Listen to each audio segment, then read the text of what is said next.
everybody, thank you so much for joining me for part 2 of my little Q&A session here. It was actually a few weeks back I announced I was going to do a Q&A video, and it's turned into a little bit bigger thing than that. The first part of it was questions from Facebook, so I'll link to that video below if you want to check out those questions. That video turned out to be like 20 minutes long, so I thought I want to, you know, get to people who ask questions on other platforms as well, so let's just split it up and just kind of space it out. So these questions came from YouTube. I had actually posed the question on the YouTube community tab and got a lot of great questions there. So let's just get a little warmed up. Okay, this first question, been thinking about this. Tess Sunrise says, if something happened to your makeup collection and you had to start from scratch, what are the first 10 things you would buy? Good news, bad news here on this question. The bad news is I'm not going to answer it now. The good news is I'm going to make a whole video about that. I think that's a great idea, totally doing that. So thank you, Tess. I've already formed my list of 10 things, although I'm going back and forth on a few, but that was a great question. Arena says, if someone was going to make you a sandwich right now, what kind of sandwich would you want? Well, grilled cheese always sounds appealing. Maybe even a grilled cheese that has a little tomato thrown in there or something. That sounds really good, especially like crisped up perfectly, and maybe a side of fries or something. Wait, fries weren't offered, okay. Or a burger. Does a burger count as a sandwich? That sounds really good right now, and it's only 6:41 a.m. Oh, here's one I saw just a couple times. Malia says, do you and Tyler plan to have more kids? If so, how many? Here's something I feel like I'm back and forth on it quite a bit. Like, I find myself imagining, like, looking at my current life and being in various situations, usually like really stressed out situations, and I'm like, how could I do it with one more kid? Does anybody else feel that way sometimes? Like, you can't quite imagine it, just like I had trouble imagining how life would be once Eve came along, and now that she's here, it's like, just like she's always been here. So it's funny how that stuff works, and you also have to remind yourself, like, things aren't frozen in time, you know? Belle's not gonna be 3 forever, Eve's not gonna be 1 forever, you know? The whole family dynamic is evolving as everyone gets older. So there are times where it seems like, gosh, that would be really hard, and then, guys, there are times where I think, I can't imagine not, like, nursing another baby and, like, just having another little newborn baby. I can't imagine not going through that situation in life again. And I've asked Tyler about this, and he's like, I don't know. But lately, I mean, we both like the idea of it, but I never underestimate the amount of work it is to put another kid into the mix. I greatly respect the mothers who have this whole big group of children and they're juggling all their needs and they're getting them all met and doing everything. Like, that's amazing. But I'm not against the idea, I'll say that. And thank you also, Malia, for not saying, like, are you gonna try for a boy? You get what you get in this world, you know? I truly feel that if you're gonna be blessed with another child, that baby's gonna be whatever they're supposed to be for your family. And as far as girls or boys, like, Tyler and I absolutely love having girls, and if we had another girl, like, that would be amazing. And if we had a boy, that would be awesome too. That's the God honest truth. If you're at a point in life where you're thinking about having babies, you come to accept that it's gonna be whatever it will be, and that will be right for you. There's a lot of M's in her name. MB says, how did Tyler propose? This is actually on video here on YouTube. I can't remember if it's on my vlog channel or on this channel. It might be on this channel back when I did the M's World videos, but wherever it is, I'll find it, I'll link to it below, because that's really the best description of the moment. But I'll just tell you, it was in college, it was our senior year in the fall, homecoming pep rally. I was a cheerleader and I was very hyper focused on this huge routine that we had to do that night, and once that was done, Tyler and the football captains got up and they each got to say something, some little thing about the season or the game coming up or something. Tyler told them that he wanted to go talk last, and he said a couple things about football, and then he mentioned the cheerleaders, and then he called me up there, and then I believe his words were, you don't need to give a speech, one word to be fine, and he went down on his knee, he took the ring out of his pocket, and the crowd went bonkers. Like, my cheerleading family, my little group of people down here was like jumping around. It was one of those unforgettable moments, surprising because I think it was very out of character for Tyler to do it that way. It shocked the pants off of me and everyone else. It was just truly quite a moment. And I always feel bare, by the way. When I'm sitting here in my videos and I have like no earrings on, no rings on, I have those all downstairs in our lower bathroom. It's connected to our bedroom and Eve's crib is still in there. And so if at all possible, I hate to get in there and like disrupt anything in the early morning hours. But that ring and that semester, Tyler and I were talking about this the other day. Like, he worked a job in the college. He had an internship that semester. He also worked a job outside of school, and he was playing football. And he, I'm sorry, and he got me that ring. I will always have that ring and that ring only. I mean, here's a guy in college making these sacrifices in his life to do something like that and to pull that off and be able to do that. I mean, worked all summers too. But anyway, he means the world to me. That moment was incredibly unforgettable. We actually met in high school. That was when his family moved near like my hometown, and his school and my school were together for sports. So his like sophomore year, it would have been, you know, he started with football, and I remember meeting him through his sister and other friends and just kind of the same friend group. And it was like February of our junior year of high school was when we went to the sweetheart dance together, and that was kind of like the kickoff officially of our relationship, and it's never ended since then. Kylie says, any particular reason why you don't do sponsored videos other than just trying to keep an open and honest platform? Part of it might be just me being on YouTube for as long as I have, and I've kind of just seen so many things like run through my email inbox. But long before sponsored videos became a thing, I felt like I became very ingrained in the way I like to do things here on my channel. Like, before you get an email saying, hey, we want to pay you $6 grand to review this product, and it has to have these 10 talking points, and we also want a minimum of this many posts on Twitter and Instagram and blah, blah, blah.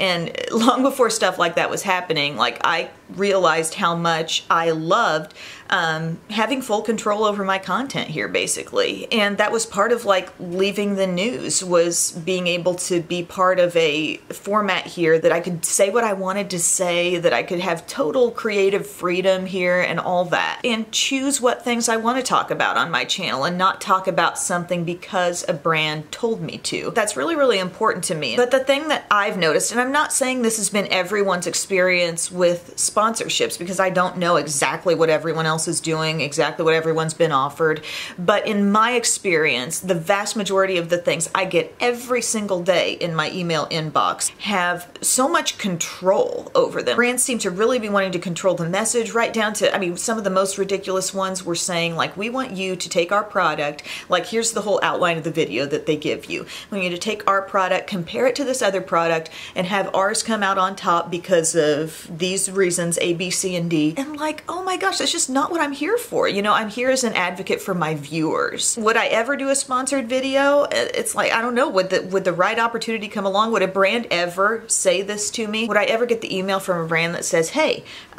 would you agree to do a video on our stuff and say anything that you want, like positive or negative, no talking points, no further requirements as far as social media postings or any certain amounts that you have to do or things you have to say? You can just say absolutely whatever you want and we will pay you for that. That has not happened in my world yet, but you know, if that did happen, why should I say no, I guess? If somebody is really eager for me to be completely transparent and say whatever the heck I want, is just understandably, most brands are expecting that if they're gonna pay you, you're going to deliver something that's gonna benefit that brand in return, obviously, positivity. Katie says, what kinds of videos do you have the most fun filming, watching? Any videos that aren't your favorite to film or watch? I really have fun shooting like get ready with me type videos. They're kind of a bear to edit because they end up just being so darn long, but I really like just casually putting on makeup, chatting with you guys, not being too formal about it, you know, just enjoying myself. I really like doing that. Videos that I like to watch, I think, are definitely Q&A type videos. That's kind of what drove me to do this, because sometimes when I'm having trouble coming up with video ideas,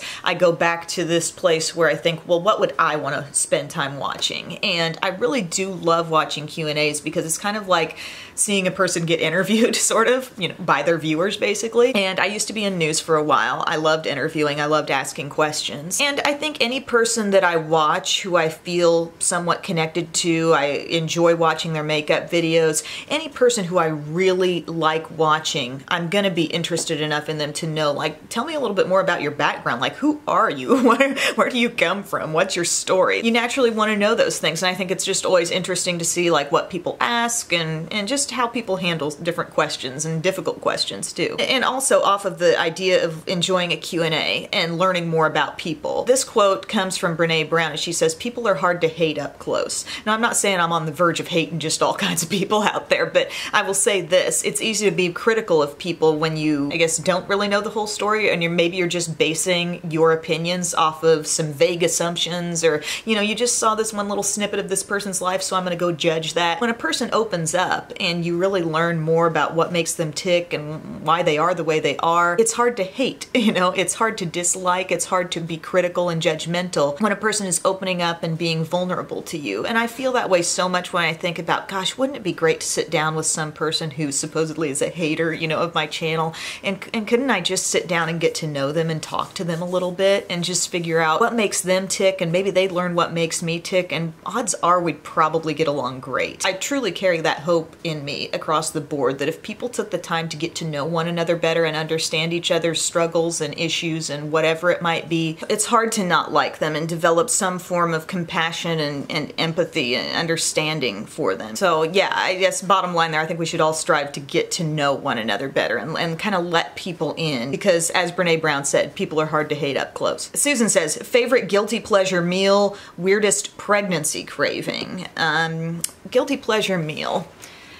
Nachos really come to mind. I love nachos. I love it when the cheese has soaked the nachos, has penetrated the chip to therefore compromise the crispiness of the chip, and it has become what I like to call soggy nachos, you know? Like, that is so good to me. Like, maybe it's not just the cheese doing it, maybe there's a little sour cream, maybe a little salsa, maybe a little guac. Yes, I would like some nachos. That would be a guilty pleasure meal. Another guilty pleasure would be onion rings, in any form. Rings, haystack style, the kind where they're all like tangled up. Give me some onion rings, give me some Southwest ranch with that business, and I will definitely be your best friend. Weirdest craving that I had back when I was pregnant, I don't feel like I had super odd, like, food combos that some people talk about, like the pickle and ice cream thing. Like, that didn't happen for me, but I felt like everyday things became like freaking gold to me during pregnancy. Like a McChicken sandwich became like, oh my gosh, this is just the most delicious thing ever, and white cheddar popcorn was out of this world, and give me some kind of chewy gummy candy and I'm just like, it's gonna floor me to a whole nother level. That was kind of what happened for me during pregnancy. But I will say this, what I think beats pregnancy cravings, y'all, are breastfeeding cravings. You're ravenous. Your body can also take in more because you're not housing a beach ball in there. I found outside of like the first week after giving birth, when I was oddly like not hungry very much, I got over that hump, and it must have been the milk coming in and whatever. I felt so hungry and thirsty all the time, and just had a much bigger appetite in general, and I felt like I would have certain cravings for things. NB says, favorite step in your makeup routine? And in an unrelated question, how do you stay away from drama and controversy? Well, favorite step in my makeup routine, lately I have really been gaining so much satisfaction out of the process of putting on foundation. And that was not always my favorite step. I'm not sure if it is currently my favorite step. I really like putting on lip products too. But eye makeup is also so much fun. I would say right now it's foundation. Like, I really like popping it on with different methods and seeing, like, does it go on better with a beauty blender or a brush or, you know, whatever. That's very satisfying to me, especially like you get a good, really good coverage foundation and it's going on really well. Like, that's fun. How do you stay away from drama and controversy? I feel like I'm just kind of in my own little world here. I don't hang around with controversial and dramatic people is probably the shortest answer to that question. I'm in it for the makeup. I really am. I'm in this channel, in my thing here for the love of makeup and sharing that with other people who feel the same way I do. I'm a complete geek when it comes to makeup, and that's what it's all about for me. I'm not on here to do something ridiculous and get some sort of huge reaction and draw people to my channel because I said something way off the wall. I'm just here to be myself, and I'll let the chips fall where they may. You know, people will come for that, people will not come for it, that's okay. But I mean, I'm this makeup loving girl in the middle of the Midwest, and it's maybe easier for me to stay away from controversy than people who are, I don't know, in LA and just kind of in the thick of it with a lot of other influencers, and then you get tied to this one or that one. I don't really know how that all works, but I'm in my own little world here, my own happy place, and it is possible to do that. Kat says, how do you stay positive and how do you manage your time? Well, I think a great way, a great like actual practical thing you can do, anybody can do to help themselves keep a more positive mindset and actually train your brain to become more positive. I learned about this on an Oprah's Super Soul Sunday podcast, is to actively practice gratitude. This means like taking just a short amount of time, just a couple minutes per day, to write down, let's say, 3 new things every day that you're grateful for. And they can be big things, small things, whatever comes to mind that you can feel appreciation for and happiness for. And I think that is huge. I've talked about this on and off on my channel. If you feel like you've heard this before, I feel like I've said this frequently over, you know, the last period of months here, but it makes such a difference because what you're doing there, you might think, well, what's just a couple minutes a day writing down a few things I'm happy about? What's happening is that you don't even realize it, but then in your time when you're not actively writing them down and you're just going about your day, you find yourself looking for the gratitude points, and you will find what you're looking for. If you're going out into the world and you're looking for positive, happy, good, soul-filling, wonderful, you'll find it. If you're looking for something to bitch about, something to hate, something that you can just really start complaining to somebody about, you're gonna find that too, okay? Set your mind out for what you're looking for. I'm looking for waking up in the morning and where's those birds chirping? Oh, I love that sound. Oh, what a beautiful sunset that is outside. Oh my gosh, the smell of that coffee coming out of the coffee maker and that sound that it makes as it trickles into the cup. I mean, I'm talking small things. If you can find joy in those small things, you are set. And this may not come naturally to everyone, and that's where the writing of the gratitude points, the training your brain, spending a little time every day, pair that with some prayer morning and night, just reflecting and being still and quiet. And for me, it's thanking God for these moments in my life that I get to enjoy every day, and, you know, just really sink your teeth into that. When people see pictures of my girls and they say, you know, enjoy every moment, I wholeheartedly feel like I am. You know, I am, because I am thinking about it, I am writing it down, I'm reflecting on it at multiple times during the day. Just be present, live in your moment, put the phone down, turn off the noise, look around you, and honestly, the positivity and the things that you can be grateful for will come raining down. How do I manage my time? Well, it's not always easy and I'm not always good at it, but I think that what I do is wake up early every day. And I try to get a lot of work done in the still, quiet time of the day. When I'm with my kids, I want to be with my kids, and that's a choice that I've made. And when people say, like, how do you get up so early? Like, you know, it's a joy. I love doing videos. This is good. This is fun, happy. Good times are had in this room. This is great. So I am eager to get up and put my makeup on, shoot these videos, and then know that I've gotten a big chunk of productivity knocked out at the start of the day. And once nap time comes, I'm gonna, you know, do some editing and get some work done there, get a video posted, do whatever. I'm not the biggest like calendar, like mega planner person, because some people have like the really nice planners and they're all cutely like sorted out, and I think that's really neat if you can get into that. For me, I'm more of like a check off the to-do list for a day kind of person. I use the notes feature in my phone, and you know, I'll have a list of things that maybe I need to get done on a certain day, or even just within a certain week. You got to prioritize. Like I said, wake up earlier, start doing things in the early part of the day if you feel like you're always running out of time at the end of the day, and ultimately don't beat yourself up if not everything gets done.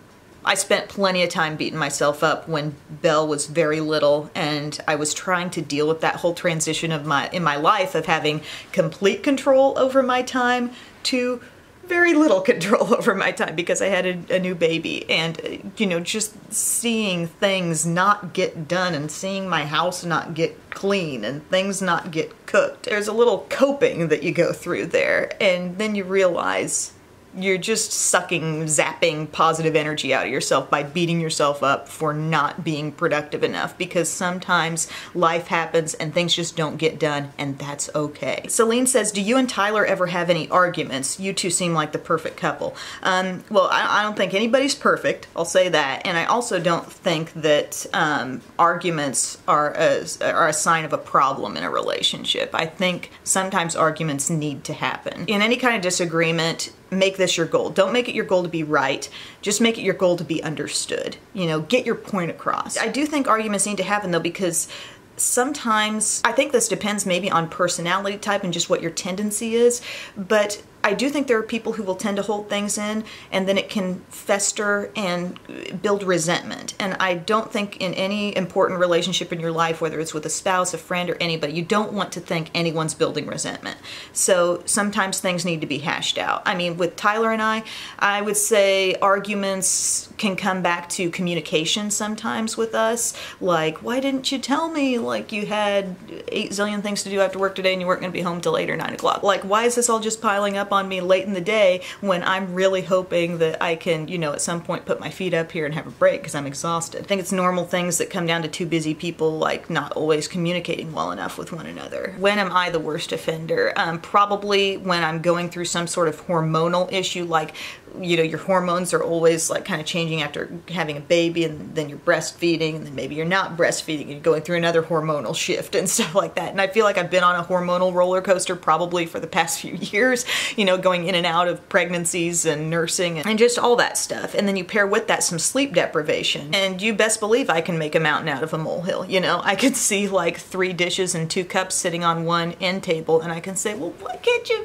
pick up your own cups, for God's sakes? There have been times, you know, there have been times. And I'm not trying to make this seem like those are huge issues or anything. We have been fortunate to not have like some major issues. A lot of stuff with relationships I do think comes back to love languages, which I mentioned, was it the last Q&A video? You got to understand not just how it's comfortable for you to give love, but how the person you're with needs to receive love. And are you delivering on that well enough for them? And if you are, I think that takes care of so much and helps a lot. A sweet text message, a really kind, sincere compliment or something like that can go a long way for me. Like, I can ride high on that for quite some time. Like, for other people, maybe you need to actually carve out the time to go do something special, get out of the house, go spend some time, just the two of you doing something. If you're feeding into the love languages, I think you will help the relationship situation. And God bless guys like Tyler who, I mean, he's seen me go through like these hormonal changes, things that make me more emotional than I might normally be, being completely exhausted, trying to juggle everything. Still just having his total support in those situations has been great. Not that we don't have little squabbles here and there and lack of communication in certain areas, like we can always do better with that. But overall, I think at the core of it, I know I have all of his support and he knows I'm behind him 100% as well. Tabitha says, what nationality are you and your husband? Tyler is Norwegian. All the way. Whole family of blonde-haired, blue-eyed people, yes, Norwegian. And I've been told that I'm heavily English and Irish, although, and this is going to be fun to do on the vlog maybe, but I have an ancestry thing. I want to do that kit. I need to put my saliva in something and send it off, I guess, and I'm going to do that, and I'm going to report back on what exactly I am. Catherine says, what is the best part about being a mother and the worst? The best part is feeling that deep, deep love that is just unlike anything. It's just incredible love. I don't know how to give it a greater, more accurate description than that, but... Oh. Okay. Thank you. Free. Hi, Listy. Hi, Bubba. Hi, Widow Bubba. You too. Okay. See ya. Somebody woke up early. But it's feeling that deep, intense love for someone. It's waking up at the start of a day thinking, I get to make someone's day better. I get to help someone learn and learn something new maybe that day and grow and watch them learn and grow. Like, it's such a blessing and a privilege. But the worst part is like the fear that inevitably comes alongside that love. You know what I'm talking about? Knowing that these little critters are like just so amazingly precious to you. And what if anything ever bad happened to them? Like, it would... it's unfathomable. So I think it's kind of that situation where if you love hard, you feel like there's a ton at stake, a ton at risk. You don't want to lose it. And also I think kind of a hard thing about being a mom is sometimes the slightly isolated feeling you get sometimes from just being at home with the kids, working from home. You're always doing kid things, which is great, but at the same time you're always doing kid things. You know, there's two ways of looking at that. So on the whole, it's absolutely wonderful, and being a mom is the best thing I can ever think of doing. And I have been asked a lot, what do I miss about TV, or would I return to TV news? And I don't see that happening, really. I feel like the further removed I get from news, or the longer it's been since I've done it, and the more ingrained I get in doing my own thing here on my YouTube channel, just the more into this I become. And I felt like I got out of the news to not be scripted. And I just really appreciate the ability to be here at home and have the flexibility to do what I want to do, to raise my kids, to do the videos I want to do, and just talk about what makes me happy. The news is tough, and it's getting tougher. And I don't know if you all know necessarily how many times a broadcaster is holding back tears. I mean, you know what has been going on in our world these days, and I mean, when you're sitting there on that anchor desk, I never desensitized to any of this. And I'm not saying like, oh, look at me, I'm a sensitive, wonderful person, I'm not. No, I never like got excited when something came across the scanner in the newsroom, like, oh, there's a big fire, let's go cover it, let's go get our cameras. And no, that troubled me when I would hear those things. And you're sitting there on the news desk, and I can hear my co-anchor's voice shaking when he has to say certain stories and certain terrible things that have happened. And you just want to stop and be real for a second and give them a hug and say, this is awful that this happened. Like, I am absolutely outraged, you know? Like, that's what you want to stop and be able to say. But no, you're getting paid to sit there professionally and not show emotion and do those things. You know what I'm saying? It's a tough job. It's not a great paying job, and the hours were absolutely grueling. So do I want to get back into it? I'm not really jumping at it. But anyway, I would like to say thank you guys for sitting through this epic Q&A video. I hear you guys on Twitter with the questions that you've left for me, and I will do that as well in a separate part. This little bit's being quite good up here this morning, but I think we're gonna call it a day here in the makeup room, and I will see you guys next time. Bye!